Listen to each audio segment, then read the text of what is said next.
Good morning guys. आज के vlog की शुरुआत करते हैं चाय के साथ खाए जाने वाले गर्मा गर्म आलू के पराठों के साथ, क्योंकि इसके पापा को ये टिफ़िन में लेके जाना है। हम लोग इसी का नाश्ता करने वाले हैं आज। क्या सरप्राइज है बेटा? जो 4 साल तक नहीं खिला पौधा, वो खिल गया। अच्छा। और 2 साल तक नहीं जो खिला वो भी कल ही आ गई इसमें। अरे बाबा, ओ चीकू, यही थी तुम्हारी भगवान जी की कृपा। किसमें क्या नहीं खिला बेटा? ये तो खिलता है हर साल यार। दादी के पास हम लोग ले जाके इसको रखते हैं ना, खूब अच्छी खुशबू आती है। ये वाले नहीं, ये अभी बारिश के मौसम में खिलता है। तो तुम्हारी भगवान की कृपा हमेशा हर साल होती है बेटा। इसका सीजन होता है ना, उसी सीजन में ये खिलता है। वहाँ भी नहीं डाले अभी। नहीं डालो डालो। और ये इतना छोटा सा क्यों हुआ है? ये कैसी कृपा है भाई प्रकृति की। हाँ, ये खिचड़ी जैसे बादल दिख रहे हैं। Hello everyone, welcome to my channel. दोस्तों, मेरे चैनल में आप सभी का स्वागत है और जो न्यू सब्सक्राइबर है उनका हार्दिक अभिनंदन है। दोस्तों, कैसे हैं आप सब?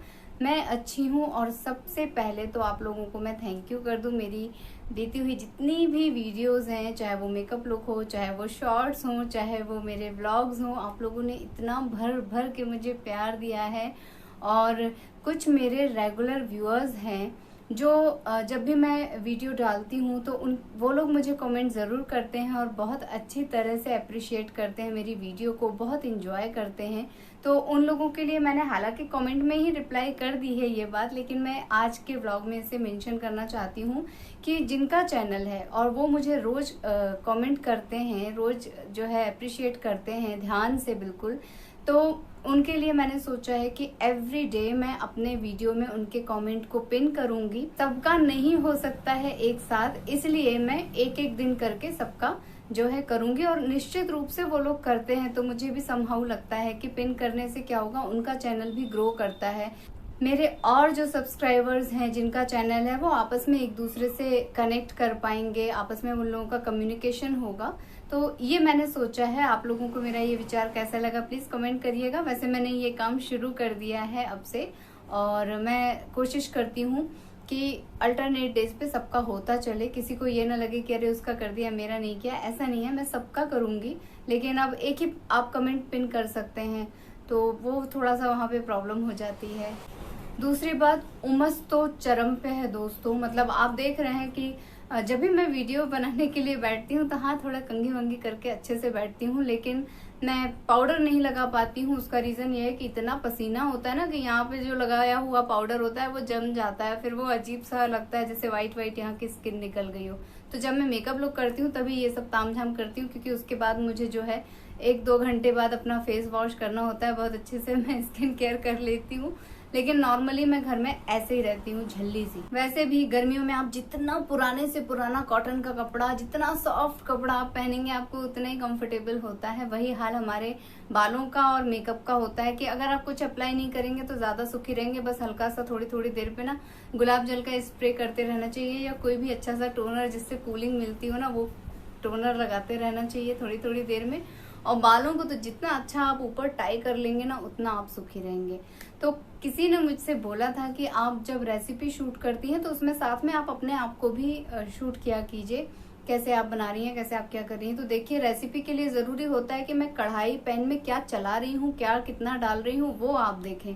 मुझे अगर आप देखेंगे तो वो पॉसिबल नहीं है, क्योंकि एक तो मेरा किचन जो है वहीं पे मम्मी जी का टीवी वगैरह रखा होता है, तो हमारी व्यवस्थाएं ऐसी होती हैं कि ये पॉसिबल नहीं हो पाता है। मुझे ऐसा नहीं लगता कि मैं कभी ऐसा कुछ शूट कर पाऊंगी, और उसके लिए मुझे किसी और की भी जरूरत पड़ेगी, या एक कैमरा स्टैंड की जरूरत पड़ेगी जो वहाँ किचन में थोड़ी दूर पे हो, कब वो जूम हो, कब आउट हो। और जब मैं रसोई में काम करती हूँ, मैं चाहती हूँ कि 1-1.5 घंटे में सारा काम हो जाए, ताकि मैं जल्दी से जल्दी इस गर्मी में वहां से निकल सकूं। और जब मैं रेसिपी शूट करती हूँ तो उस टाइम पे मेरा ध्यान सिर्फ रेसिपी पे होता है, अपने आप पे नहीं होता है। कहाँ क्या हो रहा है, कहाँ क्या जा रहा है, कहाँ सीटी बज रही, कहाँ क्या हो रहा है, कहीं काढ़ा चढ़ा होता है, कहीं कुछ चढ़ा होता है। तो समहाउ मुझे लगता है कि वो इतना ज़रूरी नहीं है कि मैं वहाँ पे कैसे काम कर रही हूँ। ज़रूरी है कि मैं क्या बना रही हूँ और कैसा बना रही हूँ, और वो टेस्ट में कैसा बनता है। सो ये पॉसिबल नहीं है कि मैं रेसिपी भी ऐसे ही कैमरा स्टैंड रख के और इस तरह से शूट कर पाऊँ।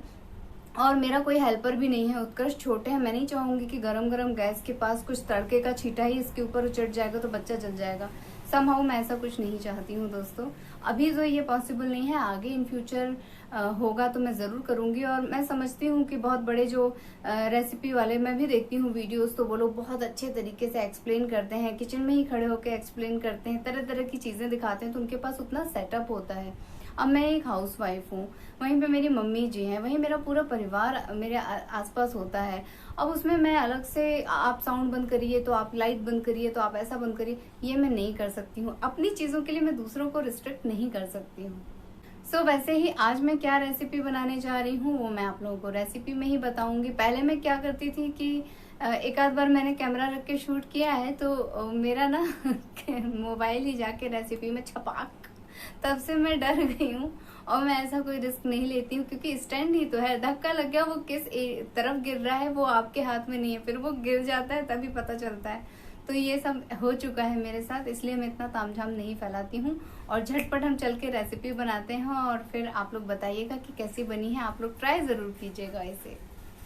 और पता है मुझे ना अभी 2 दिन से ऐसा हो रहा है कि गला तो मैं नहीं कहूंगी, मेरा जो ऊपर तालू होता है ना, जहाँ पे आपकी जुबान टच करती है तो बहुत सारे साउंड्स निकलते हैं या हम बोल पाते हैं, वहां कुछ ऐसा लगता है जैसे लकड़ी जैसा कुछ फंसा हुआ है, वो एक बार निकल जाए किसी तरह। ना मैं उसे जीभ से ठीक कर पा रही हूँ, ना मैंने इतना गरम गरम चाय पिए, मैंने एक दिन पूरा गर्म पानी पिया कि हो सकता है कुछ ऐसी प्रॉब्लम हो, लेकिन समझ नहीं आ रहा। जब मैं बोलती हूँ तो वो मुझे प्रॉब्लम होती है, अजीब सा सूखा सूखा सा खुश्की टाइप की लगती है। उसे कैसे क्योर करूं मुझे समझ ही नहीं आ रहा है, क्योंकि मुझे पहले प्रॉब्लम तो समझ आए कि हुआ क्या है, तब तो मैं उसके लिए कुछ सोचूं।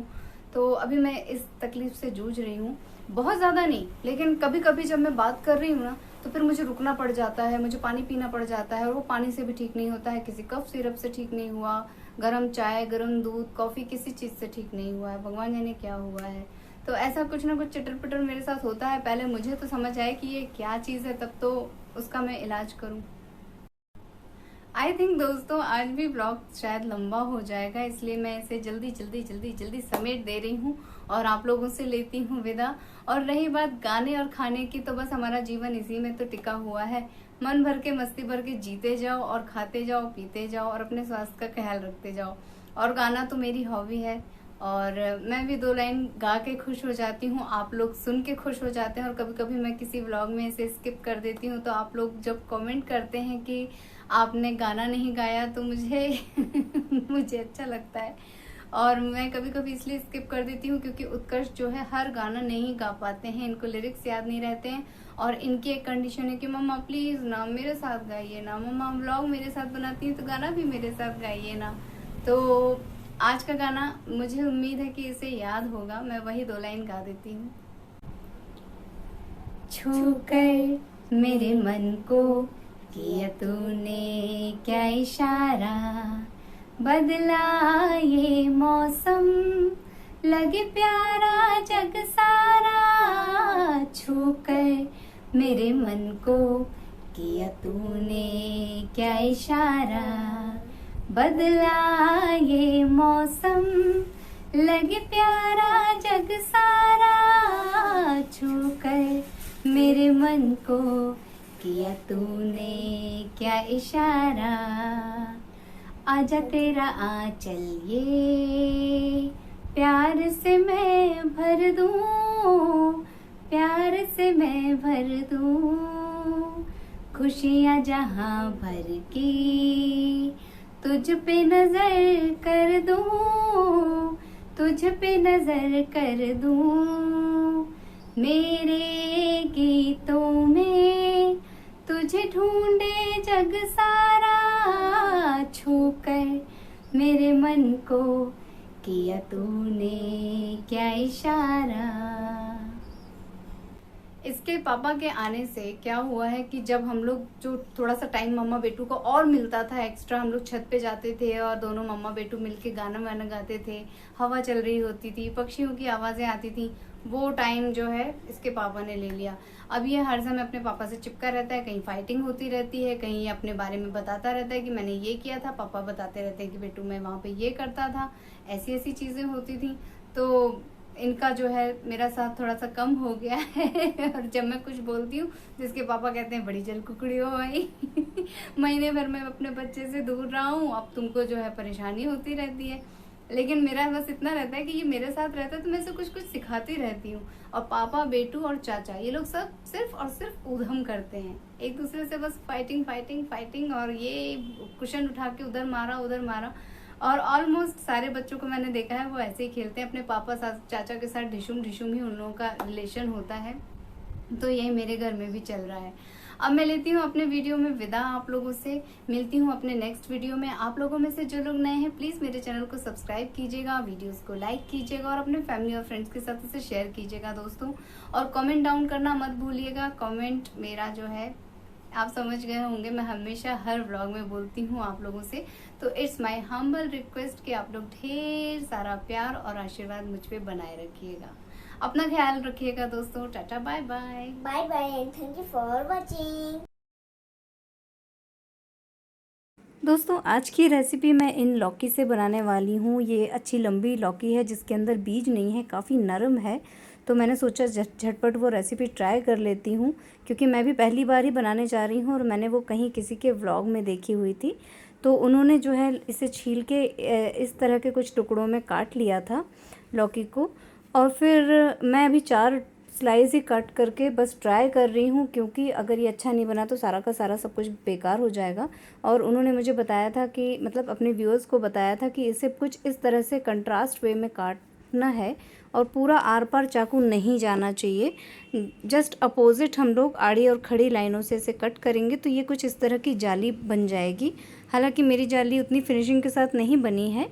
और अब मैं जो है बेसन में थोड़े से मसाले ऐड करके जो है अच्छा सा बैटर तैयार कर रही हूँ, जैसा हम लोग पकौड़े वगैरह के लिए तैयार करते हैं। और थोड़ी सी इसमें अजवाइन वगैरह डाल दूँगी, जो भी कुछ आप अपने पकौड़े में खाना चाहें वो सब कुछ इसमें आप ऐड कर सकते हैं। नमक मैंने डाल दिया है, थोड़ा थोड़ा पानी डालते हुए मैं इसे जो है बिना लम्स का बना लेती हूँ बैटर बढ़िया सा। और फिर हमें ये लौकी को करीब करीब 2 से 3 मिनट या 2-3 बार अच्छी तरह से इसमें डिप करना है, ताकि ये बेसन जो है इसके बीच में फिल हो जाए। और मैं ज़्यादा सा ऑयल डाल रही हूँ क्योंकि मैं पहली बार बना रही हूँ ना, तो रिस्क नहीं ले सकती सेका साकी का। तो इसे हमें डीप फ्राई ही करना होगा। तो मैं ये एक एक स्लाइस उठाकर उसमें डालती जा रही हूँ और देखते हैं क्या रिज़ल्ट आता है। और मेरा तेल जो है शायद गर्म हो गया है, क्योंकि खुशबू आने लग गई है। और मैंने जब इसे डाला तो नीचे का जो बेसन था वो एकदम से हट गया तेल में अचानक से पड़ने के कारण। तो कोई बात नहीं, मैं भी पहली बार ट्राई कर रही हूँ। और ऊपर वाले में मैं ना चम्मच से थोड़ा थोड़ा ऑयल डालती जाऊँगी, ताकि इसके साथ ऐसा कुछ ना हो। और मैं एक बात आप लोगों के साथ शेयर कर देती हूँ दोस्तों, जब तक मैं इन्हें बनाकर एक एक करके निकाल रही थी, मेरे घर की जनता ने इसे गर्मा गर्म लेके खा लिया। और ये खाने में बिल्कुल भाजा की तरह बना था, या आप पकौड़ी भी कह सकते हैं, क्योंकि इसमें बेसन का टेस्ट आ रहा था। तो मैं उसकी वीडियो नहीं ले पाई, क्योंकि प्लेट में बचे ही नहीं थे कि मैं कुछ वीडियो निकाल पाती या कुछ कर पाती। जब इन लोगों ने खा लिया तो मैंने इन लोगों से कहा कि मेरे व्लॉग के लिए तो आप लोगों ने कुछ छोड़ा ही नहीं। तो सब मेरी हंसी उड़ा रहे थे। तो मैं नेक्स्ट टाइम फिर से इसे ट्राई करूँगी, तब आप लोगों के साथ शेयर करूँगी।